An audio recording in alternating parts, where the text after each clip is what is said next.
মৃত্যুর ঠিক আগ মুহূর্তে মানুষের মস্তিষ্কে কি চিন্তা চলে, কানাডার একদল বিজ্ঞানী গবেষণা করে তা খুঁজে পেয়েছেন।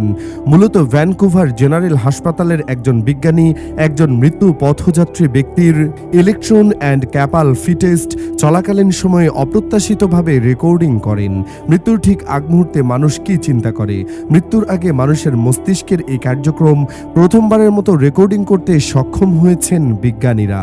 আজকের এই ভিডিওতে জানতে পারবেন যে কিভাবে এই তথ্য বৈজ্ঞানিক বিশ্লেষণের সাথে কোরআনের একটি আয়াতের চমৎকার মিল রয়েছে।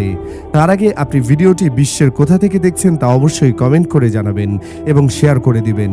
ভ্যানকুভার জেনারেল হাসপাতালের মৃগরোগে আক্রান্ত হয়ে 87 বছর বয়সে এক রোগীকে মস্তিষ্কের তরঙ্গ পরিমাপ করেছিলেন একদল বিজ্ঞানী।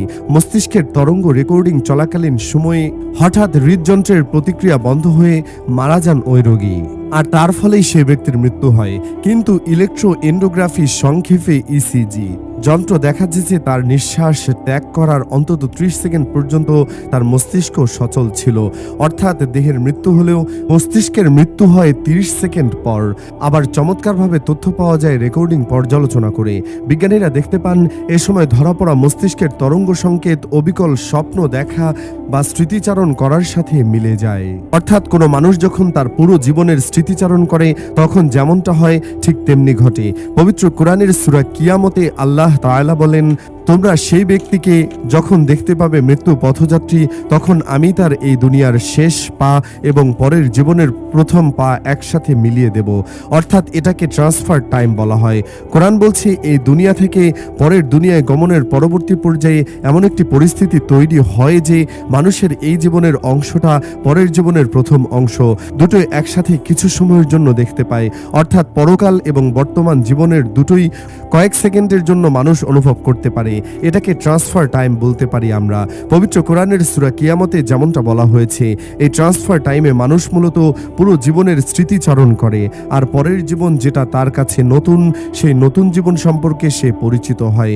এমনটা কোরআনও বলছে যে আসলে মূলত মৃত্যুর এই মধ্যবর্তী সময়ে একটা ব্রিজ তৈরি হয়ে যায়। এই জীবনের শেষ পা পরের জীবনের প্রথম পায়ের সাথে মিলিয়ে দেওয়ার যে আয়াতটা রয়েছে, সেই আয়াত এই গবেষণার সাথে অনেকটাই সামঞ্জস্য রয়েছে। গবেষকরা বলেন মস্তিষ্কের শেষ সময়ে যে 30 সেকেন্ড যখন বডিতে প্রাণ থাকে না কিন্তু মস্তিষ্কে সিগন্যাল থাকে, সেই 30 সেকেন্ডের রেকর্ডিং বলছে তার এই জীবনের যত কর্মকাণ্ড সবকিছুর স্মৃতিচারণ একসাথে তার ব্রেনে চলছিল। তারপর আস্তে আস্তে তার মস্তিষ্ক প্রতিক্রিয়া বন্ধ করে দেয়। আল্লাহু আকবার। প্রিয় দর্শক, আমরা যদি কোরআনের দিকে তাকাই তাহলে আমরা বুঝতে পারবো মৃত্যুর সময় কেন মানুষের পুরো জীবনের স্মৃতিচারণের টাইম 30 সেকেন্ডের মধ্যেই রিভিউ হয়। এর কারণ হচ্ছে পুরো জীবনব্যাপী সে যা করেছে তার ফলাফল নিয়ে যেন সে প্রস্তুত হতে পারে। সত্যি মৃত্যুর শেষ সময় একটা সুখময় স্মৃতি অনুভব করতে চান, তবে পুরো জীবনে এমন কিছু কাজ করুন যার কারণে মৃত্যুর সময় হতাশ হতে হবে না। আল্লাহ তাআলা আমাদের সেই ধরনের মৃত্যু দেন।